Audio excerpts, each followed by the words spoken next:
Hello, and welcome again to my show, Searching for Integrity.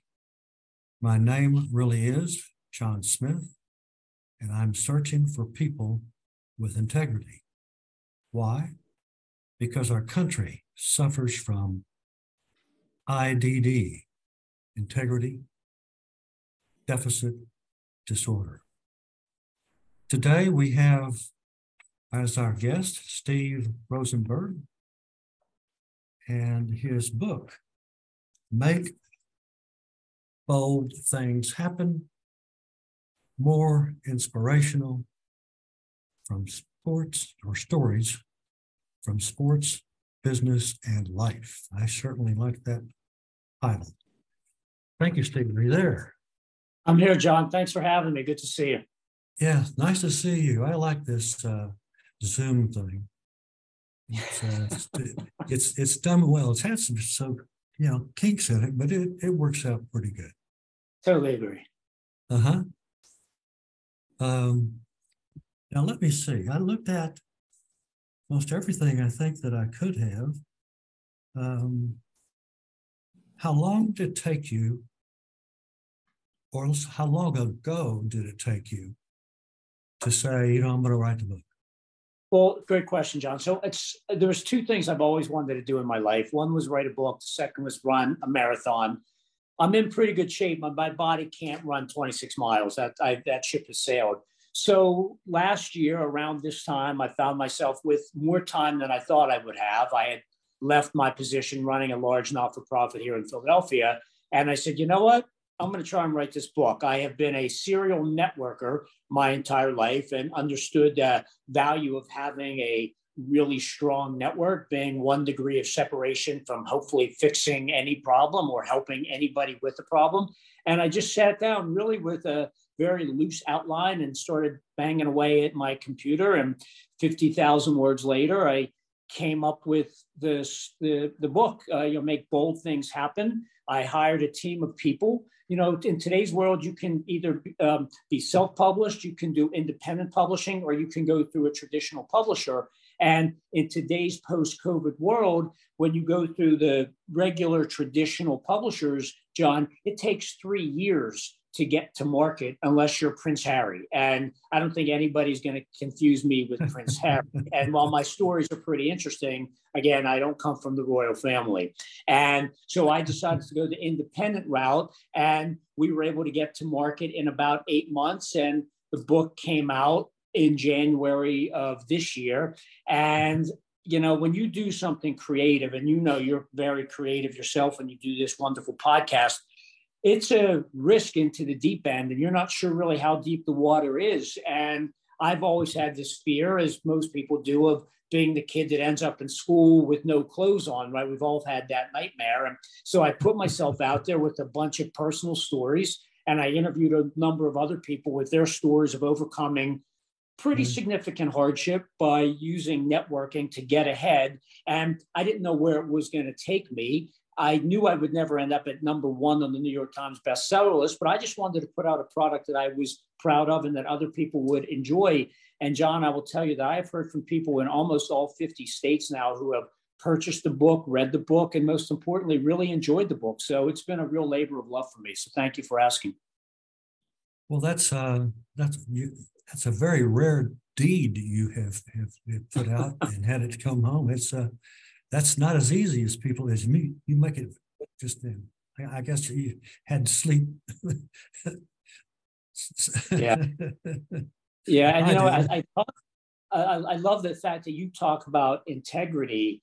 And I focus a lot about sports. And while I don't write about this gentleman in particular, but there's a guy by the name of Harvey Mackay who started a company called IMG, which is now one of the largest sports management firms in the world. They have a school down in Bradenton, Florida. And Harvey said, if you have integrity, nothing else matters. And if you don't have integrity, nothing else matters. And I sort of try to weave that theme throughout a variety of stories, because it's really, as I've been a manager of very large organizations, and to me, it's the number one thing that I've always looked for, because if you hire people with great integrity and a great moral compass, I'll teach them the rest of the things and a lot of exuberance. But if they have good integrity and they know right from wrong and how to get things done in the right way, those are people that I'm happy to be in the bunker with at any time. So I love the fact that you talk a lot about that.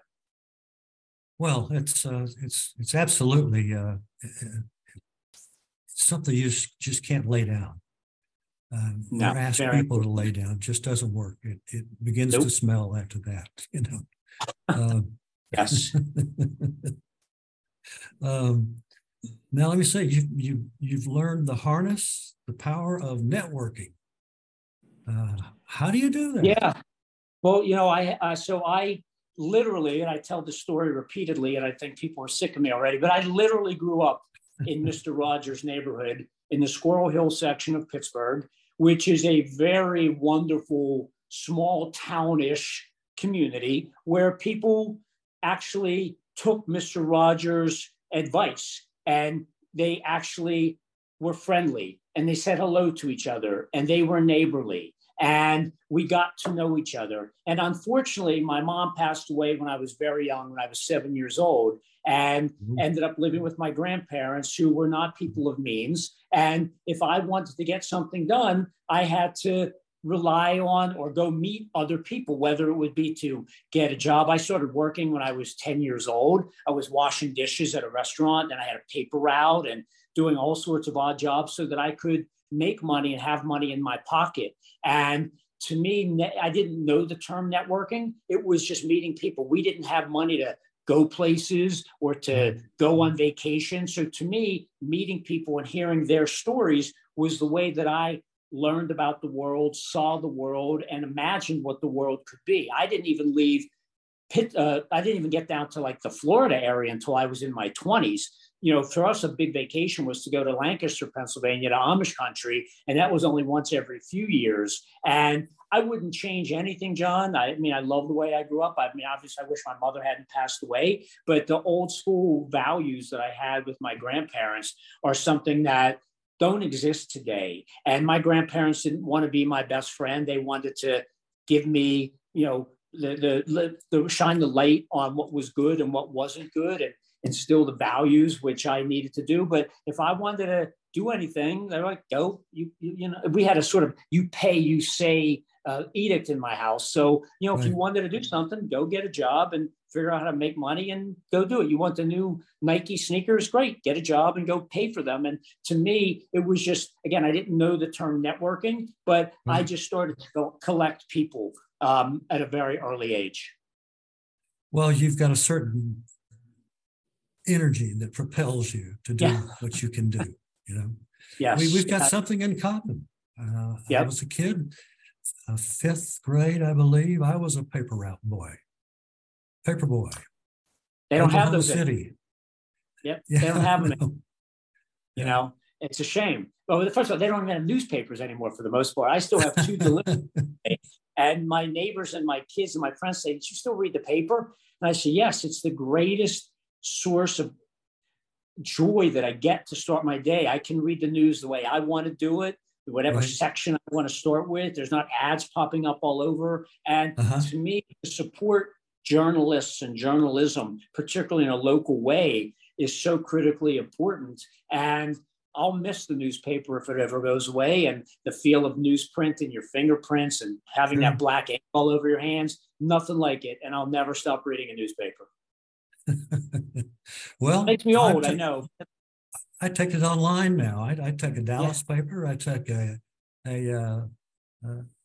paper at San Antonio, and I take the Wall Street Journal. But that's all on, you know, all done. You know. Yep. Well, listen, as long as you're reading, as long as you're learning, that's the most important thing. Absolutely. I look at what you've accomplished, and it's quite, I don't know, I don't want to call it heroic because others have come before you. Yes. And it's so, the thing I wanted to ask you about, and I missed it, or did I? Here it is. It's the first page. It's the first sentence of the items that I had printed out. First of all, it says, who do you call? And I wrote down Ghostbusters. Yeah, yeah, I get that a lot. But you do have somebody in your, whenever when there's issues, I'm sure you do have a person that you call that knows how to get things done. You know, my business is the GSD group, and GSD stands for Get Bleep Done, because that's what I've always been able to do. I don't have, you know, to me, during the hours of, 8 and 6, let's call it, that's time to work. And in order to work, we have to get things done. And I'm in a consulting type area now, and people are paying you, and I don't charge by the hour, but I'm still respectful of other people's time. And we only have time is the one commodity that we can't get more of, right? And if you can get things done quickly and efficiently, more people are going to call on you to get more things done. You know what they say, if you want to get something done, give it to a busy person. And I just have this ability to just always be 1 degree of separation away from somebody. If I can't fix the problem myself, I know who to go to. I have almost 10,000 names and contacts in my phone that I keep updated. And I have this little exercise that I do every week, 52 weeks a year. I make a list on Sunday night, John, of 100 people that I'm going to reach out to in the coming week. And it can't be repeat of the week before or the prior or 2 weeks before. And I talk to them. It could be a happy birthday text. It could be a, hey, here's an article that I saw. It could be a lunch meeting, a breakfast meeting, anything. If they call me, it doesn't count. If I run into them on the street, it doesn't count. And I would challenge any of your listeners to try that, to even come up with 100 people that they even care to talk to in a given week. And in order to keep your contacts fresh, you have to do those kinds of things. It's work. And you need to do that in order to not just help yourself, but to me, and I know you subscribe to this, John, the greatest thing that I feel like I could do is to help others with my contacts. If they want to help me, great, but I love to put 2 people together and, watch really great things happen. Well, after looking at all of the materials that I've got, and you're verifying it in person, I think I'm going to buy your book. Thank you. I am going to, and somebody, and all of my listeners should buy the book too, because you've done the same thing, listeners. You sat around and did nothing and made to-do lists. I've got a box of to-do lists. So they need to look into it as well. Yeah, listen, it's you have to look. We all got lazy, John, right, during the pandemic, and some people remained lazy. And pandemic's over. We've got to get back out there. I get the fact that some people are still immunocompromised and they have to be careful. And I have a great respect for anybody who has health issues. I feel bad, but they have to live their lives the way they do. But we've got to get back out there. We've got to stop sitting around working from home in our pajamas. We've got to, life is a participatory activity. As far as I know, there's one trip around the sun for each of us. And I'm not going to spend it in my home or office sitting by myself. The only way to enjoy life to me is to enjoy it with other people. And the young people. This book is particularly, in my opinion, great for those just starting out in their career, because the young people, we lost a generation, in my opinion, John. These young people have had their heads buried in their phones for 20 years, playing games and being on what I refer to as anti-social media. I think the technical term is social media, but there's nothing social about talking to somebody on your phone, going out to dinner, sitting at a meeting. Those are social activities. And people don't know how to make conversation. They don't know how to look somebody in the eye and have a conversation and ask them, what brought you here today? Or, how did you get here? How do you make a living? Why do you like your job? Just enjoy talking to people. And if we don't all get out there together and start mingling again and be neighborly like Mr. Rogers, I don't know how we succeed as a people. Well, I think that, for you, especially, the meeting people and determining whether or not these are candidates. Some people have it, some people don't. Some people might have it, It's that type of thing, and you know it well. Right. Right. It's why we have this divide in the country. I don't care what your politics are.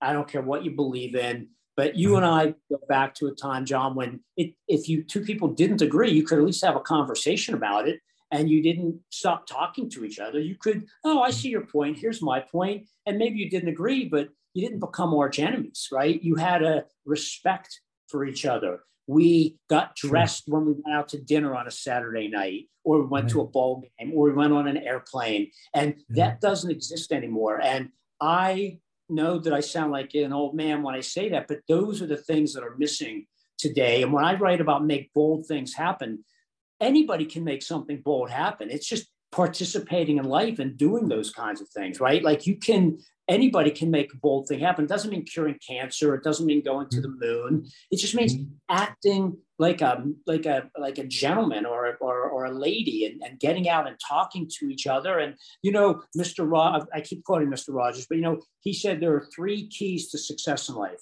The first is be kind. The second is be kind. And you know what the third one is?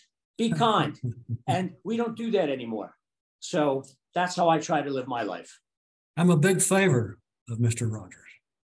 And you should be. It's a beautiful day in the neighborhood, a beautiful day in the neighborhood. Right. Can you be mine? Because I had kids, lots of kids. And they all got it stuffed down their throat as well. Yep. And it was successful. They're better off. Yeah, they are. They all have something, many things they got from Mr. Rogers. At this point in my life, I never thought I'd be quoting Mr. Rogers still, but you don't realize the lessons. And for me, again, it's a lot more personal because I grew up less than a mile from his actual home. But the things that he taught you, using the most disruptive invention probably in history in television to teach us these things, right, whatever they were in life, he was so far ahead of the curve. And we just don't have that anymore. There's no place to turn to that. I write a lot and I speak a lot about the lack of leadership in this country. I don't care whether it's political leaders or anywhere, leaders in business. We don't have anywhere to turn for leadership. And there's no moral compass for these people anymore. And young people, I don't feel like have anywhere to turn. So it's up to people like you and others to provide to provide leadership for the next generation. Well, I think that as part of our society right now, that sports is still good. Sports is still something that can bring that together because it's a team, and you got to have a team, and you have to have people on your team that you can trust on the team. And that you can, not yell at them all the time. I grew up with sports. And by the way, I used to run triathlons. But I got a son, had twins. He's a Ironman 2 times. Wow. Amazing. I couldn't do that because I got a bad knee. Incredible. I don't care what your body can do. That's a mind thing, in my opinion. To do that, that's amazing. And you're right. Sports is incredible. I call sports the opiate of the masses. Karl Marx said religion is the opiate of the masses. But when you think about how we consume sports, watch sports, talk about sports, wager on sports, play sports, and I write in the book, John, that failure is not the opposite of success, right? Failure is part of success, because if you don't fail, how can you ever learn how to succeed? About 18 years ago, the Wall Street Journal, speaking of which, did a front page story on something that I was very passionate about. I was an early adopter, maybe one of the first, to try to get rid of participation trophies, because I knew that we weren't teaching young people anything about showing up at the end of the season and collecting a 6-inch metal piece of something to acknowledge that they had something. Right when I was growing up, it took me years before I got my first trophy. And the joy of sports is participating, making friends, having memories, your hat, your shirt, your uniform, whatever. But I didn't need a 6-inch gold-plated person to represent what I accomplished. That doesn't do anything. But if you don't No. fail, you don't know how to succeed. To me, the opposite of success is not trying. It has nothing to do with failure. Right. You got to stay with it. And I believe you've written the book such that once they start, they're not going to put it down. And that ought to be that's right. It ought to be an unknown goal. They're not going to do it, but they will. They're going to be rated. Yeah, I agree. I totally agree. And by the way, I interview a number of people in the book who are really fascinating stories. There's one guy I write about. I call him Mikey Mitts because he was a boxing trainer as a Mitts. And he was a guy who unfortunately lost his way boxing because he met drugs. And this is a guy that I ended up searching for and looking for in some of the worst parts of Philadelphia because he was missing for weeks at a time. And he finally, again, through networking and through power of positivity and using other people, has rebuilt his life. He's one of the best stonemasons in the area. Owns his own stone yard now, is now a boxing promoter. I was just saying he's promoting the Golden Gloves here in the central part of the state. And the guy's doing an amazing work, but he uses constantly his ability to network and connect with other people in order to overcome one of the greatest demons that life has ever thrown at anybody. And so it's not just a bunch of my stories, it's stories of people like that who have overcome really great adversity by no real unbelievable powers. They made bold things happen by using networking and understanding that you can't do it alone. You need other people in your life. Absolutely. No doubt about it. Now, I believe your information talked about Center City, Philadelphia, downtown. And I asked my wife, where is it? And she got a map out. She grew up on 5th and Spruce. It's right there. It's that close. It's that close. If I still had my old arm, it's possible I could throw a baseball there, but I don't think I can throw a baseball 10 inches now. So those days are over. But it's right. Wonderful neighborhood, wonderful people there still. Yeah, that's good. That's good. A good place to live, and people that are counting on you. And I know that once they read that your book, I assume once they read a book, they contact you and say, "Well, what can I do about this or that or that or this?" A lot of people do. I get a lot of response. They go to my website, makeboldthingshappen.com, and I get a lot of inquiries to either speak or to just answer questions. And if you reach out to me, and I get hundreds of emails a week, I respond to every single one. Some put phone numbers, if put your phone number, I call. But if somebody takes the time to reach out to me, it is my responsibility to get back, and I will get back to you in the same day. And as you know, because you're a media person yourself, John, that is the greatest joy for me through all of this, is connecting with people that I don't know. Right. Yeah, I enjoy it very much myself. And I'm going to keep doing it. And please do. Well, I'm going to try my best. I wanted to ask you again about your love of sports. I have a love of sports. Did you try playing all of them? Did you take one or two? I played baseball and basketball mostly growing up. Back when I was a kid, soccer was, we called it kickball. It was not That's really right. didn't have Absolutely today. And we played a little street hockey.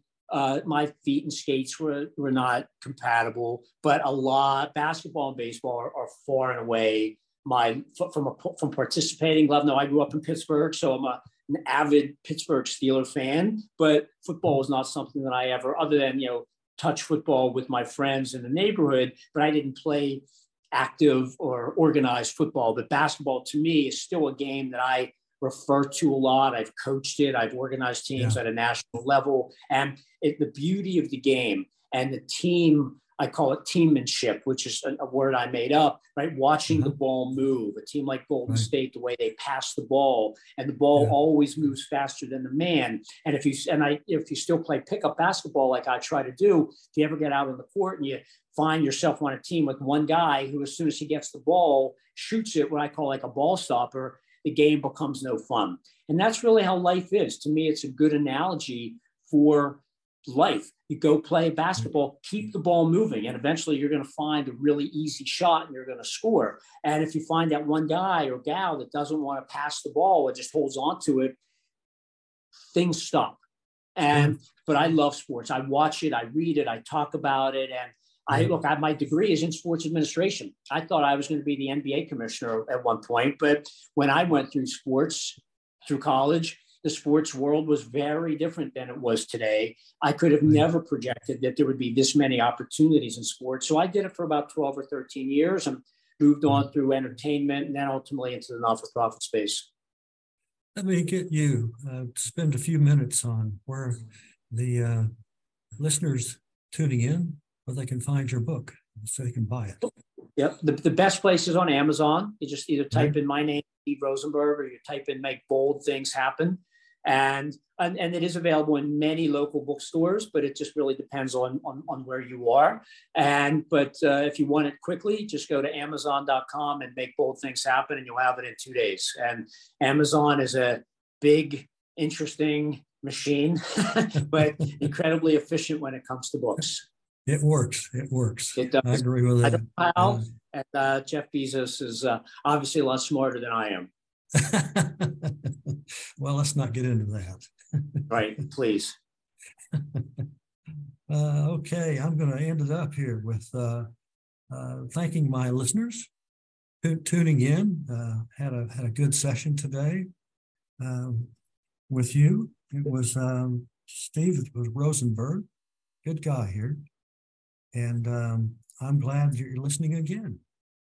My listeners, tune in to Searching for Integrity. And so long, and happy trails to all.